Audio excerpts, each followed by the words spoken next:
하나님 말씀 마가복음 9장 14절로 29절의 말씀입니다. 제가 가진 성경으로는 신약 68페이지에 있습니다. 마가복음 9장 14절로 29절의 말씀입니다.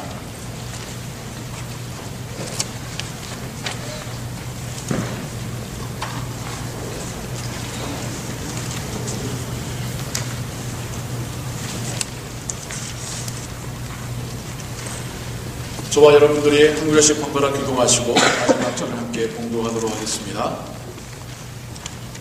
저희가 이에 제자들에게 와서 보니 큰 무리가 둘렀고 서기관들이 더불어 변론하더니 우리가 예수를 보고 심히 놀라며 달려와 문안하거늘 예수께서 물으시되 너희가 무엇을 저희와 변론하느냐? 우리 중에 하나가 대답하되 선생님, 어머니 귀신 들린 내 아들을 선생님께 데려왔나이다.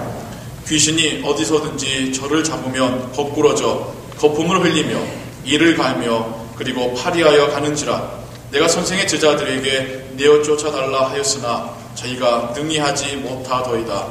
대답하여 가라사대 믿음이 없는 세대여, 내가 얼마나 너희와 함께 있으며 얼마나 너희를 참으리요. 그를 내게로 데려오라 하시매 이에 데리고 오니 귀신이 예수를 보고 곧 그 아이로 심히 경련을 일으키게 하는지라. 저가 땅에 엎드려져 불며 거품을 흘리더라. 예수께서 그 아이에게 물으시되 언제부터 이렇게 되었느냐 하시니 가로되 어릴 때부터니이다. 귀신이 저를 죽이려고 불과 물에 자주 던졌나이다. 그러나 무엇을 하실 수 있거든 우리를 불쌍히 여기사 도와주옵소서.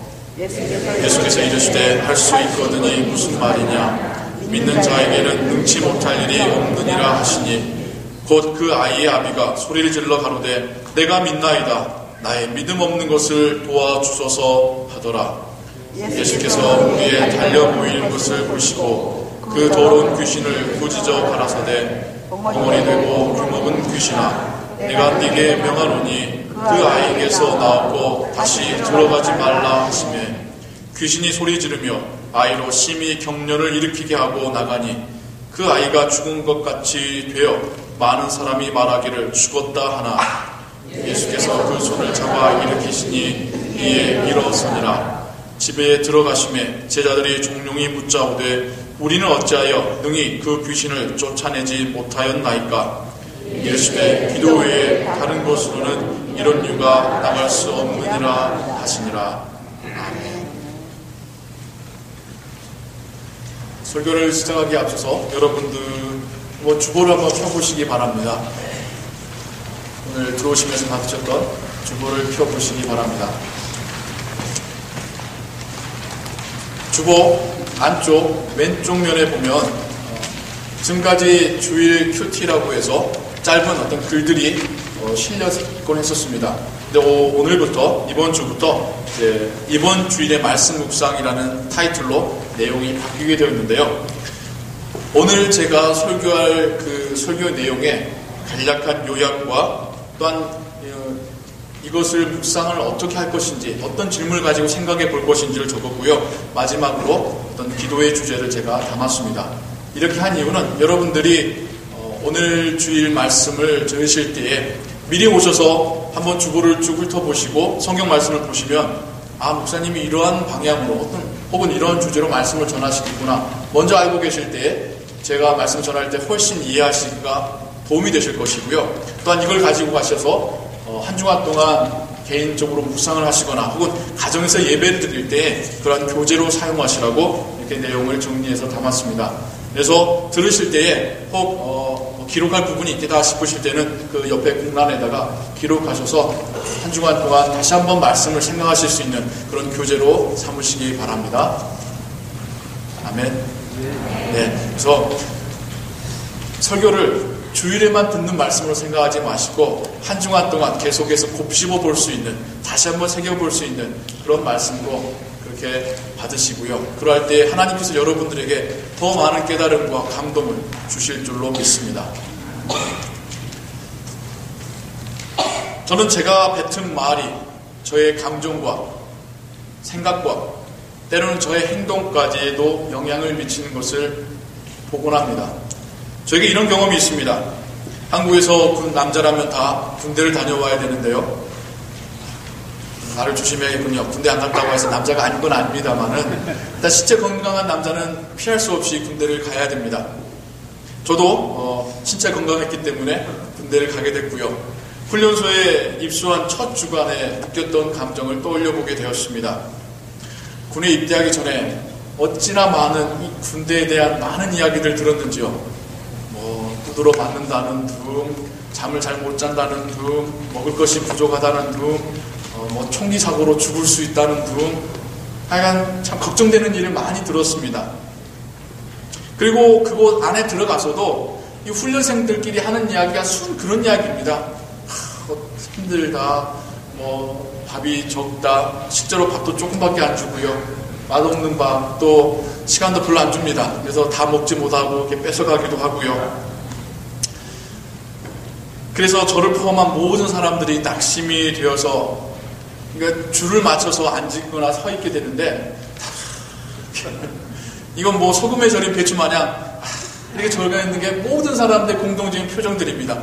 다 죽을상을 하고 있어요. 마치 세상 다 산 사람들의 표정을 짓고 있습니다. 저도 그랬고요. 다시는 내가 살던 나의 가족들, 나의 학교, 내가 친숙한 그곳으로 돌아가지 못할 것 같은 그런 기분이 첫 주간은 너무나도 강하게 들곤 했습니다. 그러다가 제가 견디다 못해서 속으로 이런 생각이 들더라고요. 야, 이렇게 마음이 괴로워서는 모든 것이 엉망이 되겠구나. 제가 너무 힘든 거예요. 그래서 억지로 긍정적인 말을 해보려고 노력했습니다. 이야, 이제 드디어 내가 총을 잡아보는구나. 영화에서 보던 총을 잡아보는구나. 나는 아마 스나이퍼 기질이 있을 거야. 그런 이야기도 해보고요. 야, 여기는 온통 남자만의 세상이구나. 네? 정말 남자답게 한번 살아보겠구나. 그런 이야기도 해보고 영화에서 보던 군복도 한번 입어보고요. 훈련생들에게 나눠지는 군복은 1960년대 군복입니다. 색깔이 하나도 없는 죄수들이 입는 것 같은 군복 입으면서 영화 속에 들어온 것 같은 그런 기분도 느끼겠구나 말하고요. 옆에 사람에게도 우리 이제 고민하지 말고 살자. 주면 먹고 재워주면 자고 못 주면 입고 아무 고민 없이 사는 대로만 살아보자. 그런 이야기도 하고요. 또 까짓 거 죽기 하겠냐. 그런 이야기들을 억지로 제 마음을 한번 바꿔보고자 이야기했습니다. 그러자 마음이 한결 가벼워지더라고요. 그러니까 이제 제 주변의 상황이 눈에 들어오기 시작한 겁니다. 근데 솔직히 별거 없어요. 내가 그냥 힘들다고 생각해서 힘들었던 것이지 훈련소라고 해서 특별하게 뭘 하는 게 없습니다. 처음 한 주간 동안은 신체 검사밖에 안 해요. 신체 검사하기 위해서 다 앉아서 기다리는 것뿐이 그것밖에 없습니다. 한 주간 동안. 그런데 힘들다고만 말했던 것이죠. 그러다 보니까 제 안에서 들은 생각이 어차피 할 군생활 적극적으로 한번 해보자 라는 어떤 각오도 들게 되었고요. 한결 마음이 편해졌던 기억이 납니다. 정말 훗날에 깨달은 것이지만 군생활은 몸이 힘든 것이 아닙니다. 어찌 보면 몸이 더 건강해집니다. 제때제때 밥 주지요. 제때제때 자게 해주지요. 어찌 보면 몸이 더 건강해져요. 다 때를 따라서 운동도 해주지요. 군대가 여러모로 군인들의 건강과 복지를 위해서 신경을 많이 쓰고 있습니다. 근데 문제는 뭐냐면 제 마음이 힘들다고 생각하고 있다는 거예요. 제 마음이 갇혀있다라고 생각하는 겁니다. 제 마음이 옛날로 돌아갈 수 없다라고 생각하기 때문에 힘든 겁니다. 하지만 저의 언어가 바뀔 때, 제가 말하는 것이 바뀔 때에 저의 마음 자세도 바뀌었고 제 마음 안에서 군대도 살만한 곳이라는 자신감도 생겨나게 되었었습니다. 그렇습니다. 우리의 생각을 표현하는 것이 언어이지만 마찬가지로 언어라는 것은 일방통행이 아닙니다. 양방향입니다. 나의 언어가 나의 생각까지도 영향을 미치더라는 것이죠. 나의 생각만 영향을 미치는 것이 아니라 나의 행동에도 영향을 미쳐가게 되는 것. 이것이 언어와 우리의 마음 혹은 언어와 우리의 믿음의 관계인 것 같습니다. 작년에 칠레에서 33명의 광부가 깊은 지하 갱도에 갇혔다가 극적으로 구출된 사건이 있었습니다. 전 세계로 보도되었으니까 여러분도 한 번쯤은 보셨을 것입니다. 여러분 한번 상상해 보십시오. 깊은 땅속입니다. 거기에 갇혔다고 생각해 보세요. 나갈 출구가 없다고 생각해 보세요. 좁은 곳에 갇힌 사람은 어느 순간 자신이 옴짝달싹할 수 없다는 것을 생각이 들게 되면 이성이 마비가 된답니다. 갑자기 그냥 막 답답해서 미칠 것 같은 감정이 들곤 한다는 것입니다. 아무리 지하 터널에 지하 갱도에 익숙한 광부들이라 할지라도 좁은 공간에 갇혀 있고 언제 구조될지 모르는 상황이라면 산소와 혹은 물이 혹은 양식이 정말 한정된 상황이라고 생각이 든다면 모두가 미쳐버리는 것이 당연한 현상일 것입니다. 하지만 이들은 구출될 때까지 기나긴 시간 동안에 모두가 육체적으로 무엇보다 놀랍게 정신적으로 건강한 상태로 유지할 수 있었습니다. 이렇게 이들이 정신과 육체가 건강한 상태로 오랜 기간 버틸 수 있었던 것이 이게 굉장히 세계적으로도 이슈였었어요. 어떻게 이게 가능할 수 있었을 것인가. 그런데 그것이 그 광부들 사이에, 갇혀있던 광부들 사이에 한 명의 훌륭한 리더십 때문에 가능했었다는 것을 발견하게 되었습니다. 이분의 전직은 목사였습니다. 목회하다가 힘들었나 봅니다. 목회를 그만두고 광부를 하는데 그러다가 이제 땅에 갇힌 거예요. 얼마나 후회를 많이 했을까요? 그냥 하던 목회 계속 할 걸. 모두가 두려움 가운데 미쳐가려는 그 순간 이분이 믿음의 언어로 이야기하기 시작합니다. 하나님께서 우리를 보고 계신다. 하나님께서 이곳에 함께 계신다. 하나님께서 우리를 구원해 주실 것이다. 이분의 언어가 다른 사람들의 마음을 움직이기 시작했습니다. 다른 사람들도 같은 믿음의 언어를 이야기하기 시작했습니다. 그러자 그 안에서 처음 며칠간은 굉장히 분위기가 쌀벌했대요. 사람은 많지요. 음식은 적지요.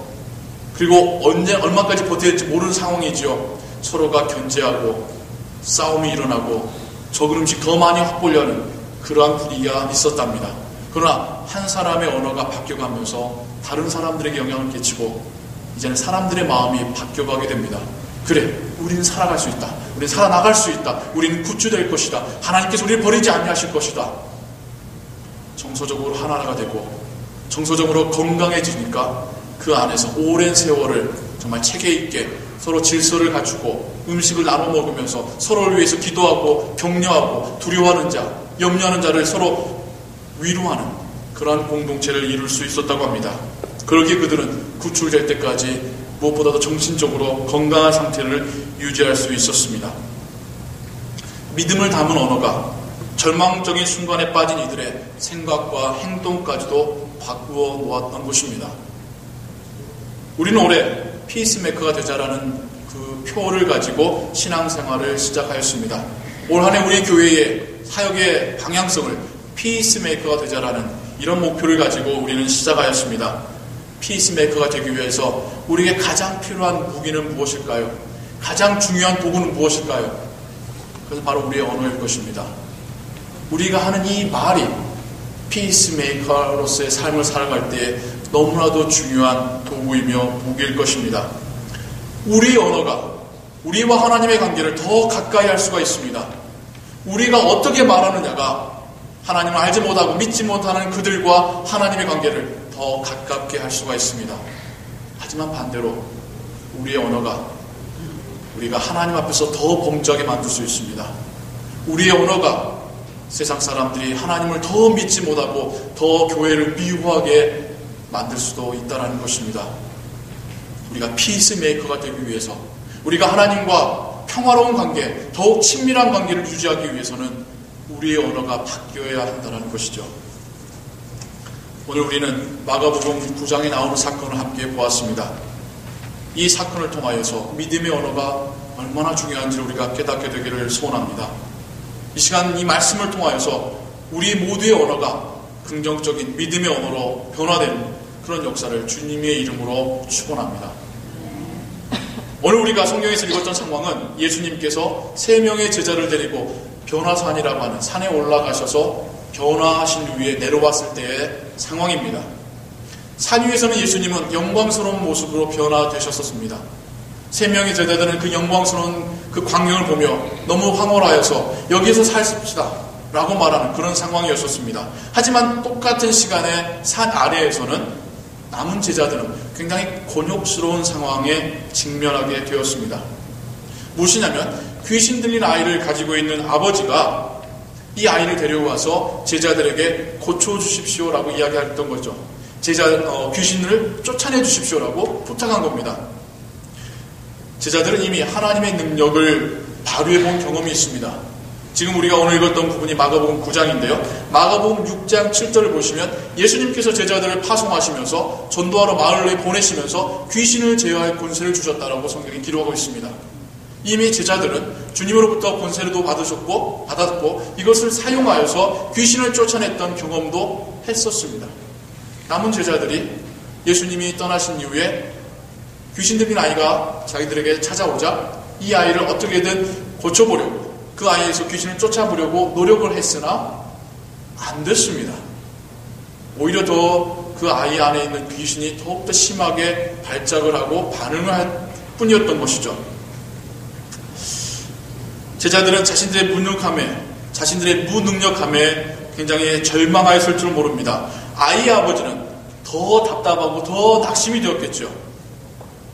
9장 16절을 보시면 제자들이 주변 사람들과 변론하고 있었다고 말합니다. 변론이라는 것은 말이 좋아 변론이지 일종의 말다툼을 하고 있었던 것이죠. 네가 잘했니? 내가 잘했니? 너도 할 수 있다면서 분명히 나 할 수 있었는데 이거 안 되는 것은 이 문제가 우리에게 있는 것이 아니라 이 아이에게 있거나 이 아이의 아비인 너한테 있는 것이 아니니 하나님 앞에서 너무 그렇게 아이의 아버지와 혹은 주변의 사람들과 서기관과 바리새인들과 함께 제자들은 말다툼만 하고 있었을 뿐이었습니다. 제자들의 이 무능력과 이 불신의 이런 말다툼은 아이의 아버지로 하여금 더욱 주님에 대한 믿음을 잃게 만들었습니다. 주님께서 직접 찾아오셨습니다. 주님께서 하늘에서 내려오셨습니다. 그러자 이 아버지가 주님에게 한 말이라는 것은 9장 22절에 무엇을 할 수 있거든이라고 말합니다. If you can do anything. 당신이 뭔가를 할 수 있으면 해주십시오. 아이 아버지가 주님께 부탁하는 것은 이미 많은 믿음을 상실한, 많은 확신을 상실한 그러한 언어였습니다. 비관적이었습니다. 아이의 아버지가 예수님에게 아이의 상태를 설명할 때도 마찬가지입니다. 아이가 거꾸러지며 거품 흘리며 이를 갈며 창백해집니다. 때로는 발작을 해서 미쳐서 물에 들어가고 있습니다. 아이의 아버지는 아이가 얼마나 비참한 지경에 빠져 있는지를 설명하기에 여념이 없습니다. 이것은 자신과 자신의 아이의 처지를 불쌍히 여겨달라는 표현이기도 하지만 동시에 이 아이는 지금 이제는 헤어나올 수 없는 지경에까지 빠졌습니다라는 절망적인 상태의 인정이기도 합니다. 아이를 구원해 주십시오가 아니라 당신이 뭔가 할 수 있는 것이 있다라면 그걸 해 주십시오라고 아이의 아버지의 말이 많이 바뀌어져 있는 것을 보아서도 우리는 알 수 있습니다. 아이의 아버지는 주님께 혹시라는 단어를 사용하고 있는 것입니다. 이미 그 안에는 믿음을 많이 상실하고 있는 것입니다. 누구 때문에요? 무능력하고 믿음 없는 제자들 때문에 이제는 아이의 아버지마저도 그 영향을 받고 있는 것을 보게 됩니다. 여러분, 우리가 주님의 제자로서 이 제자들과 똑같은 행동을 하고 있는 적은 없습니까? 주님은 당연히 하실 수 있는 분이시고 주님에게 그 권세와 능력이 있는데 우리의 무능력함과 우리의 믿음 없음으로 인하여서 아직 주님을 모르는 그들이 더 주님을 믿지 못하게 된 적은 없습니까? 우리의 부끄러운 모습 때문에 세상의 교회를 더 욕하고 비난하게 된 적은 없습니까? 우리의 이 잘못 사용된 언어로 인하여서 더 믿음을 잃게 되거나 더 낙심하게 된 그런 경험 없으십니까? 우리의 모습이 제자의 모습과 다를 바가 없습니다. 주님 없으면 아무것도 하지 못하는 모습도 마찬가지지만 믿음 없이 다른 사람의 믿음마저도 깎아내리고 있는 그런 부족한 모습도 우리에게 있는 모습이기도 합니다. 하지만 주님은 아이 아버지와 대화를 시도하시죠. 그러면서 물어보십니다. 언제부터 이랬느냐? 그러면서 주님은 아이 아버지에게서 이 언어의 변화가 일어나기를 원하시죠. 할 수 있거든이 무슨 말이냐? 믿는 자에게는 능치 못할 일이 없느니라. 주님께서 다시 한번 믿음의 언어로 말씀해 주십니다. 아이 아버지에게 믿음이라는 것을 말씀해 주십니다.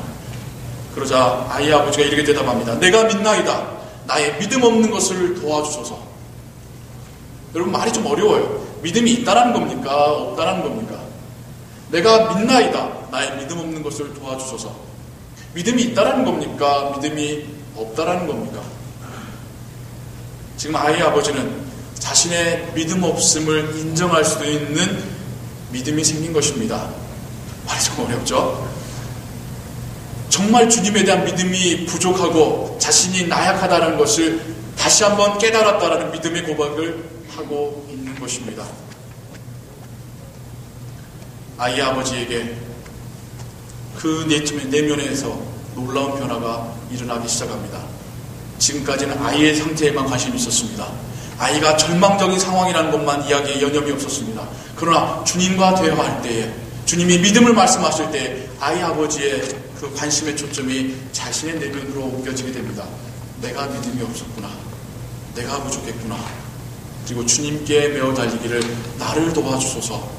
나의 믿음 없는 것을 도와주소서. 제가 그것을 인정합니다. 아이의 아버지의 언어가 바뀌게 되었습니다. 방금 전까지만 해도 아이의 비참한 상황만을 보던 그 눈이 자신의 연약함을 볼 수 있는 눈으로 바뀌게 된 것입니다. 아이가 이제는 정말 비참한 지경입니다. 빠져나올 수 없습니다라고 말했던 그 입술이 이제는 주님께 나의 믿음 없는 것을 도와주소서라고 말하는 입술로 바뀌게 되었습니다. 이 놀라운 변화가 어떤 걸 기준으로 바뀌었죠? 내가 믿나이다. 내가 믿겠나이다. 이렇게 고백하고 난 다음에는 아이 아버지는 나의 믿음 없는 것을 인정합니다. 도와주소서라고 말하고 있는 것입니다. 여러분, 우리 입술로 고백하는 것이 얼마나 중요한지 모릅니다. 물론 우리가 믿음이 있어야지 고백할 수 있습니다. 하지만 믿음을 가진 자는 고백함으로 인하여서 그 믿음이 더 성장해가는 것입니다. 로마서 10장 9절에서 10절까지 이렇게 성경 우리에게 말씀하고 있습니다. 네가 만일 네 입으로 예수를 주로 시인하며 또 하나님께서 그를 죽은 자 가운데서 살리신 것을 네 마음에 믿으면 구원을 얻으리니 사람이 마음으로 믿어 의에 이르고 입으로 시인하여 구원에 이르느니라. 우린 마음으로도 믿습니다.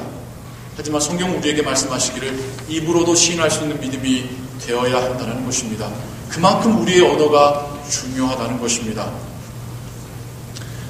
아이가 고침을 받은 사건 이후에 주님께서는 제자들에게 중요한 가르침을 주시죠. 저는 지금 귀신이 들려서 발작하던 아이가 낫게 된 상황을 이야기하고 있는 것이 아닙니다. 절망적인 언어를 사용하던 아이의 아버지가 믿음의 언어를 사용하기로 바뀐 것을 이야기하고 있는 것입니다. 변론하고 말다툼하던 제자들이 주님께 가르침을 받고 있는 상황으로 변한 것을 여러분에게 말씀드리고 있는 것입니다.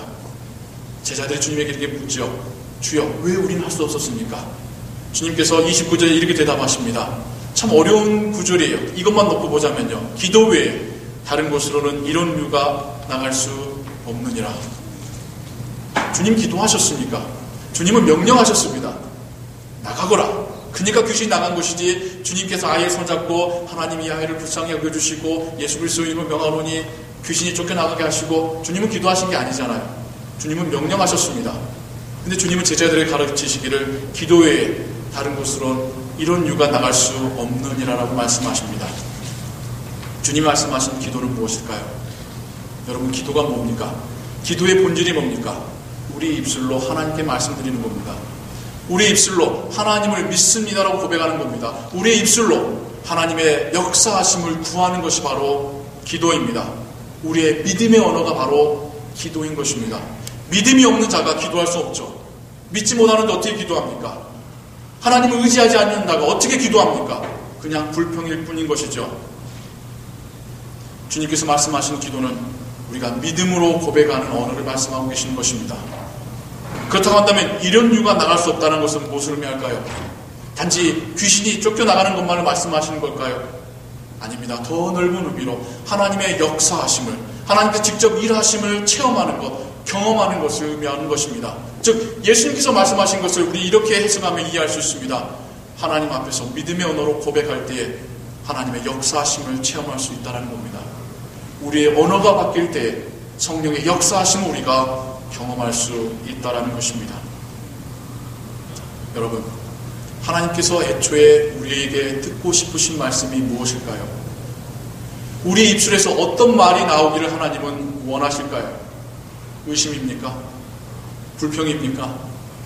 비난입니까? 아니죠. 믿음과 감사의 언어입니다. 애초에 하나님이 인간을 만드신 창조의 목적이 거기에 있습니다. 인간들이 하나님을 향하여 감사하며 찬양하는 것을 듣고자 원하셔 인간을 만드셨습니다. 그러나 인간의 범죄 이후로 우리의 입술에서는 의심과 비난과 원망의 이야기만 나오게 되었습니다. 이것이 우리로 하여금 더 하나님으로부터 멀어지게 하였으며 우리로 하여금 더 죄를 짓게 만들었던 것입니다. 우리 이제 예수 그리스도의 보혈로 새 생명 얻은 인생입니다. 우리는 새로운 인생입니다. 우리의 언어도 바뀌어야 될 줄로 믿습니다. 우리의 인생 모든 것이 하나님의 것입니다. 하나님의 목적을 위해 쓰임받아야 됩니다. 우리의 육신에서 특별히 우리의 입술도 하나님의 목적에 맞게 쓰임받아야 할 줄로 믿습니다. 여러분, 찬양할 때 어떤 마음으로 찬양하십니까? 우리는 찬양의 가사를 통하여 고백하는 겁니다. 믿음의 언어를 고백하는 겁니다. 십자가의 길을 고백하며 주님 가신 그 길 저도 따라가겠나이다. 우리의 믿음은 거기까지 되진 않지만 곡조 붙은 기도로 곡조 붙은 찬양을 우리 함께 고백할 때에 우리 안에 그러한 믿음으로 자라가게 되는 것입니다. 하나님을 찬양하며 하나님께 기도하던 우리 입술이 어떤 언어를 사용해야 될까요? 교회에서는 아름다운 언어 사용하고 집에 가서는 다른 곳에 가서는 그 사회에 맞는 언어로 우리 입술이 바뀌어야 될까요? 이건 일관할 수 없는 거 아닙니까? 하나님이 우리를 보시고 우리를 받으시는 삶이 단지 교회 안에서만 하는 삶입니까? 아니죠. 우리의 삶 전반에서 우리의 언어가 바뀌어야 할 줄로 믿습니다. 고백을 했던 우리의 입술, 구원받았음을 인정했던 우리의 입술, 예수님의 사랑을 인정했던 우리의 입술로 우리가 어떤 말을 해야 될까요? 우리 똑같은 입술로 다른 사람 비난하거나 원망하거나 의심하는 그런 말을 우리에 담을 수 있을까요? 하나님 그거 원하지 아니하십니다. 여러분, 하나님께서 우리에게 주신 새 삶입니다. 새로운 육신입니다. 우리의 입술로 믿음의 언어를 사용하시기를 예수 그리스도의 이름으로 축원합니다. 하나님 우리를 피스메이커로 부르셨습니다. 피스메이커가 되기 위해서는 우리의 언어가 먼저 바뀌어야 합니다. 하나님과 친밀한 관계를 갖기 위해서는 우리의 언어가 먼저 하나님의 마음을 기쁘시게 하는 언어가 되어야 할 줄로 믿습니다. 마치 사랑하는 사람에게 아름답고 좋은 말만 해주고 싶듯이 하나님과의 관계에서 우리는 아름다운 말들을 우리 입술로 고백해야 될 줄로 믿습니다. 세상 사람들 앞에서도 마찬가지입니다. 여러분, 세상 사람들이 하나님을 어떻게 알고 경험하신 줄 아십니까? 성경을 통해서가 아니에요. 성경을 읽어보지도 않는 사람들입니다. 우리를 통해서입니다. 특별히 우리의 언어를 통해서 세상 사람들은 하나님과 예수님을 가늠해 봅니다. 우리가 하는 그 언어를 보고 하나님이 믿을 만한 분이구나 생각하는 겁니다. 우리가 말하는 그 부족한 언어를 통해서 세상 사람들은 때로는 교회 별거 없구나 하고 이야기하고 있는 것입니다. 우리의 언어가 바뀌어야 합니다. 우리의 입술로 믿음의 언어를 말할 수 있어야 합니다. 그렇다면 믿음의 언어, 이건 무엇일까요? 항상 좋은 말만 하면 다 믿음의 언어일까요? 우리는 예수님의 가르침에서 이것을 발견할 수 있습니다. 바로 기도입니다. 기도와 같은 언어를 사용하시기 바랍니다. 여러분, 기도가 뭡니까? 우리 기도의 5손가락, 가장 쉽게 기도를 설명하는 게 기도의 5손가락 있죠. 첫 번째 손가락이 뭐죠? 유치하니까 대답을 안 하시는 줄로 믿습니다. 하나님을 아버지라고 고백하는 거죠. 하나님을 아버지라고 고백한 자가 기도할 수 있는 것이죠. 두 번째가 뭡니까? 나의 잘못을 먼저 인정해야죠. 하나님 앞에서 나의 죄의 문제를 먼저 해결해야죠. 그리고 세 번째가 감사합니다. 그럼에도 불구하고 나에게 은혜 주시고 축복하신 하나님께 감사하는, 나의 삶을 돌아보며 감사하는 것, 그것이 기도의 중요한 요소입니다. 그리고 나서 네 번째가 우리의 소원을 간구하는 것이죠. 하나님께 구하는 것입니다. 그러나 구할 때도 그냥 마치 위시리스트를 나열하듯이 그렇게 간구하는 게 아니죠. 하나님의 뜻에 내가 원하는 바도 맞는지를 정말 두려운 마음으로 다시 한번 살피면서 하나님께 아뢰는 것, 그리고 나서 마지막에 기도를 예수 그리스도의 이름으로 기도를 마칩니다.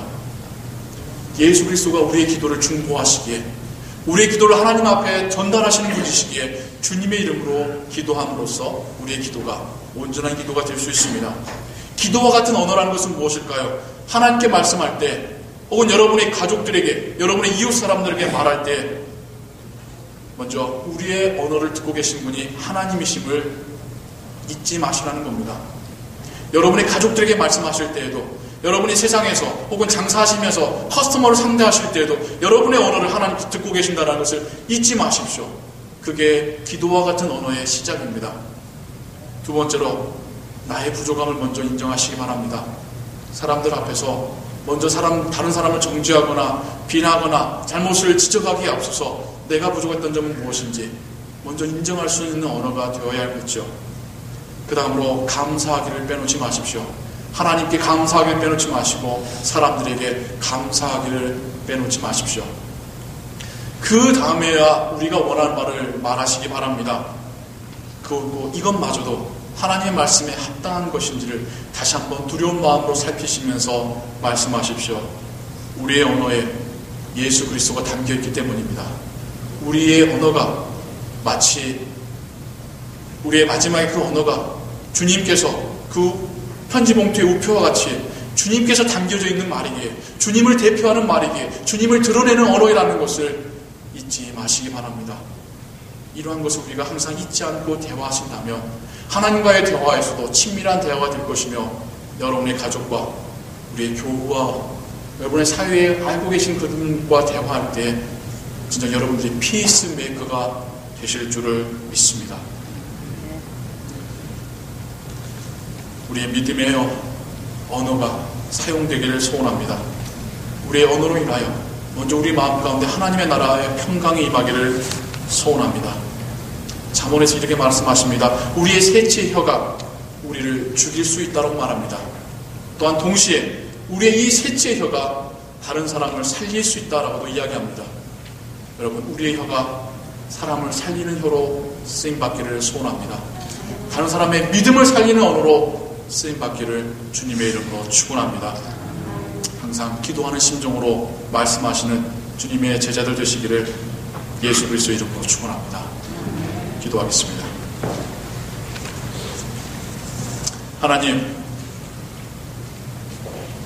하나님께서 우리에게 다시 허락하신 인생입니다. 새로운 인생이며 새로운 시간이며 새로운 육신입니다. 아버지여, 우리의 육신도 우리의 입술도 하나님의 영광을 위해 쓰임받게 하여 주시옵소서. 단지 교회 안에서뿐만 아니라